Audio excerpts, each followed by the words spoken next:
لغمان و نورستان در حدود 7000 بس را به اعلام سپرد که آخرین مرحله تست بس‌های شده تکمیل و در سطح ولایت متذکره ترتیب داده خواهد شد.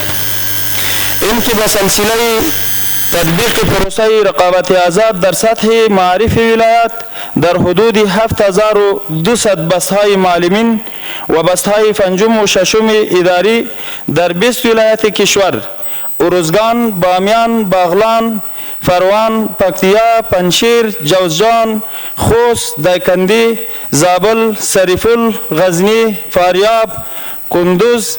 کندهار، لوگر، نیمروز، هلمند، میدان وردک، بلخ به رقابت آزاد گذاشته می شود که از این میان 2083 بست برای طبقه اوناس و 5107 بست برای طبقه ذکور در نظر گرفته شده است. جزئیات اعلان بست‌های متذکره از تاریخ 7 جوزای 1401 الی تاریخ 31 جوزای 1401 به اعلان سپرده می شود. در 30 روز اول اعلان فرم توزیع نمی گردد و در 12 روز اخیر اعلان فرم ها توزیع می شود. جهت ایجاد سهولت برای متقاضیات فرم ها در سطح تمام ولسوالی ها و مراکز ولایت توزیع می شود. تیم مختلط متشکل از نماینده های اداره اصلاحات اداری و ریاست عمومی منابع بشری برای تطبیق برنامه به ولایت اعزام می شوند. در اخیر از تمام همکاران نهادها و ادارات ذی دخل شامل اداره محترم اصلاحات اداری، اداره ملی امتحانات و ریاست های معارف ولایت و مسئولین در ریاست های استخدام و تشکیلات وزارت معارف و به ویژه رهبری مقام وزارت معارف برای حمایت هرچی بیشترشان در قسمت برگزاری این پروسه ملی ابراز سپاس و امتنان می نماییم. نن ورځ د افغانستان د اسلامي امارت د معارف وزارت یا د پوهنې وزارت همداراز د اصلاحات ادارې لوی ریاست او د ملي امتحاناتو ادارې او همداراز د اداره امور تر نظارت لاندې یوه غونډه راغوښتې او پروګرام یې جوړ کړی چې هغه پروګرام د 2000 بستو د معلمینو او اداري بستو د شپږم او پنځم بستو اعلان کیږي او رقابت آزاد ته ورکول کیږي. له دې چې دا معلومیږي چې د افغانستان اسلامي امارت ټولې ادارې هغه همدغه ملت ته په اخلاص، په صداقت او په ورورګلوي او په ښه شفافیت باندې معتقدې دي او د دې متحدې دي تر څو د موږ مظلوم ملت، د موږ ځورېدلی ملت، دا 20 کاله په بمبار کې رالوی سوی ملت په شفاف ډول د لیاقت په نظر کې نیولو سره، په استعداد سره، په ښه علمیت سره همدغه د رقابت آزاد له لارې دغه بستونه ترلاسه کړي. مسلمانانو دلته نورې ادارې هم تېرې سوي، تاسو خبر یاست. موږ ته خپل معلومات شته د معارف د وزارت یا د پوهنې د وزارت یا د هغوی ارګان چې هلته څومره بستونه هغه مخفي ساتل سوي وو او هغه به ویشل کېدل یا په ورور یا په تره یا په خاله یا په عمه یا په بل قریب یا په بل رشتهدار یا په واسطه باندې او یا به پټ ساتل کېدل او هغه به خرڅېدل. مسلمانانو ورونو دا یو عظیم مسؤلیت ده، دا عظیم امانت ده چې نن د پوهنې د وزارت په غاړه کې لوېدلی او نن یې پوهنې وزارت مسؤلیت په غاړه اخیستی. ګورئ دا پیسې نه دي چې یو چا شخصي پیسې دي، دا مال نه ده د چا شخصي مال ده، دا منقولي مال نه ده چې هغه نقل شي، دا هغه جایداد نه ده چې د چا شخصي ده. په دې کې د کونډې، د یتیم، د سپین ږیرې، د ځوان د هر قوم او د هر قشر په دې کې حق ده. دا موږ ته دا معلومیږي چې دا موږ سره بیت المال ده. لکه څنګه چې بیت المال کې خیانت عظیمه ګناه ده، د بیت المال د مال خیانت عظیمه جزا لري. همدغه راز د دغه بستو استعمال په غلطه لار باندې دا یو عظیم مسؤلیت ده عند الله و عند الناس. د پوهنې وزارت دا هوډ کړی، دا وعده یې کړي، دا تعهد یې کړی، له ملت سره دا تعهد کړی، له خپلو ځوانانو سره دا تعهد کړی، له خپل مسلمان قشر سره دا تعهد کړی، ځورېدلي ولس سره دا تعهد کړی چې دغه امانت به په شفاف ډول، په ښه طریقه، په واضح ډول تاسو ته سپارل کیږي. تاسو پوهیږئ لله الحمد چې د افغانستان اسلامي امارت کامیاب شوی ده. دغه دریم نوبت ده چې دا پروسه جریان پیدا کوي. په دې برخه کې د امارت پالیسي دا ده چې کار به د اهلیت په بنا چاته سپارل کیږي. دلته که نن موږ تاسې د آزاد رقابت له لارې د معارف په برخه کې د استخدام پروسه په لاره اچولې ده. لکه مخکې جناب مولوي صاحب اشاره ورته وکړه، مخکې په معارف کې موږ داسې مثالونه لرو چې هلته د خپلوي د واسطې یا په بله بنا باندې استخدام شوی وي، او یا هم د معارف په برخه کې په تیر دور کې موږ داسې مثالونه هم لرو چې هلته خیالي معلمین وو، وجود به نه درلود، د معلمینو معاشات اخیستل کېدو، د محدودو خلکو جیبو ته تلو، او د ولس بچیان به له تعلیمه، له تربیته او له تعلیمي ادارو محروم وو. ولدې وروسته به انشاء الله العزیز د اسلامي امارت په چوکاټ کې د معارف په برخه کې او همداراز په نورو برخه کې ټول استخدام د اهلیت او کفایت په بنا باندې ترسره کیږي. اسلامي امارت سره له دې چې له یو لړ اقتصادي ستونزو سره مخ و، د هیواد ملي بودیجه یوازې او یوازې د هیواد په طبیعي منابعو او د هیواد په خپلو منابعو باندې ولاړه وه. تاسو ولیدل څه وخت مخکې ملي بودیجه اعلان شوه چې د بودیجې ټول تمرکز او ټوله تکیه په داخلي عوایدو باندې وه. خو له دې سره سره یې بیا هم د تشکیلاتو په برخه کې د معارف وزارت په تشکیلاتو کې 14,000 بستونه اضافه کړو، او د دغو معلمینو، او دا یوازې د معلمینو په برخه کې و، په اداري برخه کې نه، د معلمینو او استادانو په برخه کې 14,000 بستونه د معارف وزارت په تشکیل کې د تیرو کلونو په نسبت باندې زیات کړل شو. او د دې د تمویل لپاره د اسلامي امارت د معاشاتو او تشکیلاتو د کمیسیون لخوا د لوړپوړو امارتي کارکوونکو معاشاتو کې کموالی راغی، حتی د لوړو مسؤلینو معاشات تقریبا 80% او په بعض ځایونو کې 80% راکم کړل شو، تر څو د معارف په برخه کې چې دا د موږ تاسې یو اساسي برخه ده،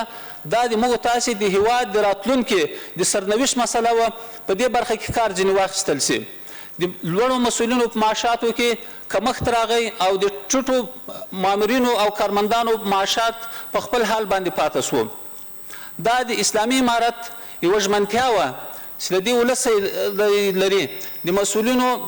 امتیازات کمیږي تر څو د موږ د راتلونکي نسل د تربیت او تعلیم لپاره زمینه برابره شي. د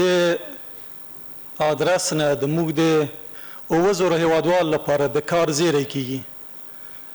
او نه یوازې د 7,000 هیوادوالو لپاره د کار زیری کیږي، بلکې د 7,000 نورو داوطلبانو لپاره د ازموینې د اخیستو زیری کیږي چې دوی مخکې فورمې اخیستې دي د ازموینې تیرولو لپاره، او اوس یې عملاً په شالس باندې کار روان دی. خبره مې ډېره غوښتې چې ویې لرم، خو الحمدلله مشرانو په ټولو جزئیاتو باندې د پروسې اړوند خبرې وکړلې، اړتیا به یې نه وي چې بیرته تکرار کړم. خو زه د ازموینې د ملي ادارې له ادرس نه لکه له نوم نه چې پیدا دي په ټول هیواد کې د ټولیزو ازموینو د اخیستلو مسؤلیت په غاړه لري، او د ټول نه دروند کار د دې پروسې هم د دې ادارې په غاړه دی چې څنګه وکولی شي چې په امانتدارۍ باندې اهل کار ته وسپاري. نو زه د دې ادارې د یوه خدمتګار په حیث باندې تاسو ټولو ته وعده درکوم، تاسو رسنۍ له لارې نه ګران هیوادوالو ته دا وعده ورکوم چې راتلونکو ازموینې به هم لکه د تیرو ازموینو په شان هغه ازموینې چې موږ څه موده وړاندې د کابل په ولایت کې د کابل ولایت د معرف شهر لپاره واخیستې په هغه له ادرس نه مو نږدې 2000 هیوادوالو ته د کار زمینه برابره شوه او په معرف پوهنې وزارت کې جذب شول او د هیواد د هیوادوالو د فیصله په چوپړ کې شول د معرف له ادرس نه. موږ به دا وعده ورکړو چې پاتې 14,000 هیوادوال مو نور هم چې د دې بحثونو له ادرس نه په دنده ګمارل کېږي د ټولو پروسې به په ټوله روڼتیا ترسره کېږي د هر چا حق به حقدار ته رسول کېږي او دا ازموینه به په ولایت باندې اخیستل کېږي او دواړه ټولو هیوادوالو ته به موږ اړوند ولایت ته ټیمونه ورځي اول ته به په خپل ولایت کې د ازموینه اخلو. څه چې ډېر مهم دي هغه دغه دي چې موږ څنګه وکولی شو د دوی لپاره د دوی د استعداد مطابق د پروسه په مخ بوځو او د استعداد مطابق ورته وړ کسان وټاکو.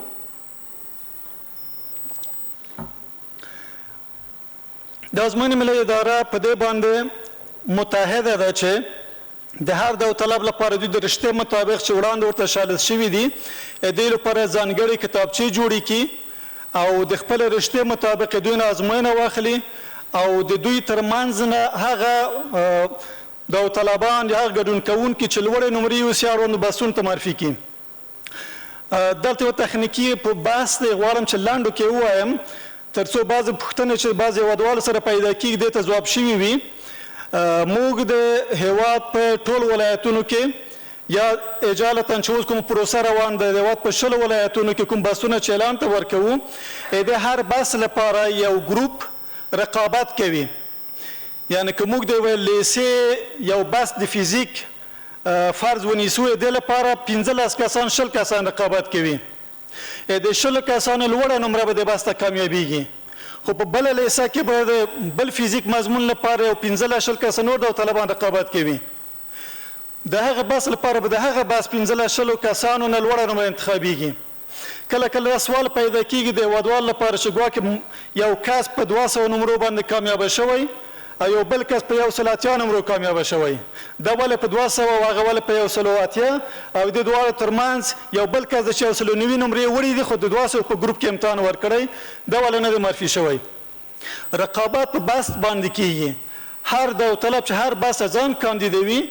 مغه بحث ته چې شارلس کېږي دا په مغه بحث لپاره رقابت کوي د هغه بحث لپاره به هغه جګه نمره وړ کس معرفي کېږي. د موږ مسؤلینو په دې ارتباط د موږ دغه ننني مجلس ته ښه اطمینان ورکو دا یې ورته وښوه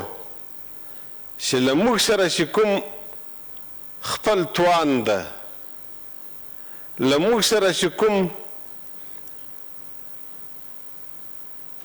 مالی همکاري ده له موږ سره چې کوم هغه وسایل دي دا د دې ملت د دې مسلمانانو په خدمت کې دي او الحمدلله ملت هم سترګې لري او په دې قانع دي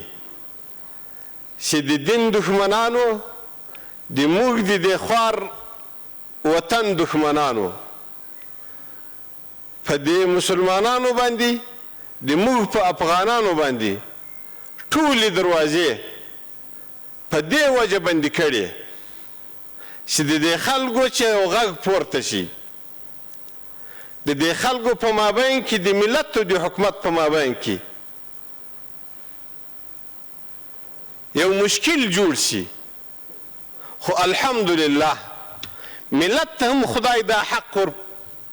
په سترګو ورلیدلی چې دغه کسان چې د موږ په رأس کې دي او دا د دې ملت غمخواره دي دا یو واضح او ښکاره حقیقت ده خو موږ یقینا په دې راضي یو چې ملت له دې سختیو سره کله یو بندیز ولګوي کله بل خپل هغه د وطني راکړې بودیجه دا په صندوقانو کې بنده ده په بانکو کې بنده ده موږ د دې توان نه لرو دا په دې وجه خو موږ ته چې د ملت ته مسلمانانو ته و دې حکومت ته چې الله تعالی جل جلاله بهترین شی ورکړی الحمدلله هغه اسلام ده د خدای د دین احکامو ته غاړه ایښودل دي خو له الله توفیق غواړو چې موږ ته الله نور هم دا توان راکړي چې د خدای د دین و احکامو ته غاړه کېږدو نور به هم کامیاب یو او د خدای دغه احسان ته د دې ملت او د حکمرانانو دې احسان ته د الله جل جلاله یې ورپام وي چې ولقد کرمنا بني آدم